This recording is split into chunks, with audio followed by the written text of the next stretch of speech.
Hi అండి, welcome back to my channel. ఇవాళ recipe వచ్చి వంకాయ మునక్కాయ మసాలా కర్రీ. ఇవి రెండు ఇలా కలిపి చేస్తే టేస్ట్ చాలా బాగుంటుంది. ఇప్పుడు ఈ కర్రీ ఎలా ప్రిపేర్ చేయాలో వీడియోలో చూద్దాము. ముందుగా స్టవ్ వెలిగించి ఒక కడాయి పెట్టి కొద్దిగా ఆయిల్ వేసి తిరుగుబాత గింజలు వేయాలి. ఈ కర్రీని నేను కుక్కర్లో చేస్తున్నాను, మీరు కావాలంటే కడాయిలో అయినా చేసుకోవచ్చు. తర్వాత సన్నగా కట్ చేసిన ఆనియన్స్ వేసి కొద్దిగా ఫ్రై చేసుకోవాలి. మరీ ఎక్కువ ఫ్రై అవ్వాల్సిన అవసరం లేదు. ఈ విధంగా ఫ్రై అయినాక కొద్దిగా కరివేపాకు ఇంగువ వేసి ఫ్రై చేసుకోవాలి. ఇప్పుడు సన్నగా కట్ చేసిన టమోటాలు వేసి ఇవి కూడా బాగా ఆయిల్లో మగ్గేంత వరకు మూత పెట్టి కుక్ చేసుకోవాలి.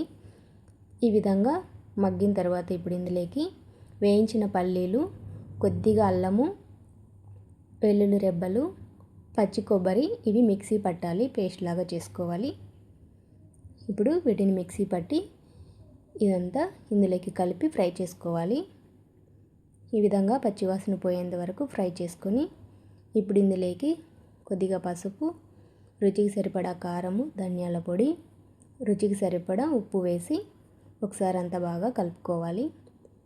ఈ విధంగా కలిపిన తర్వాత సన్నగా ఈ విధంగా పొడవుగా కట్ చేసుకొని వంకాయలు మునక్కాయలు వేసి ఒకసారి అంతా బాగా కలుపుకోవాలి. ఈ విధంగా కలుపుకున్న తర్వాత ఇప్పుడు ఇందులోకి తగినన్ని వాటర్ పోసుకొని కుక్ చేసుకోవాలి. ఎక్కువ వాటర్ పోయొద్దు, కొద్దిగానే సరిపోతాయి. ఎందుకంటే కుక్కర్లో చేసేటప్పుడు కొద్దిగానే వాటర్ సరిపోతుంది, కడాయిలో అయితే కొద్దిగా వాటర్ ఎక్కువ పడుతుంది. ఇప్పుడు మూత పెట్టి 2 లేదా 3 విజిల్స్ వచ్చేంత వరకు కుక్ చేసుకోవాలి. ఇప్పుడు స్టవ్ ఆఫ్ చేసి ఆవిరంతా బయటికి పోయేంత వరకు మూత తీయకూడదు. ఇప్పుడు కర్రీ రెడీ అయింది. ఈ కర్రీ చపాతీలేకి, రైస్లేకి, జొన్న రొట్టెలేకి చాలా బాగుంటుంది. ఒకసారి మీరు కూడా ఈ రెసిపీని తప్పకుండా ట్రై చేయండి. మీకు ఎలా వచ్చిందో నాకు కామెంట్ చేయండి. నచ్చితే లైక్ చేయండి, షేర్ చేయండి అండ్ సబ్స్క్రైబ్ చేయండి. నా ఛానల్ని సపోర్ట్ చేసిన వారు అవుతారు. Thanks for watching.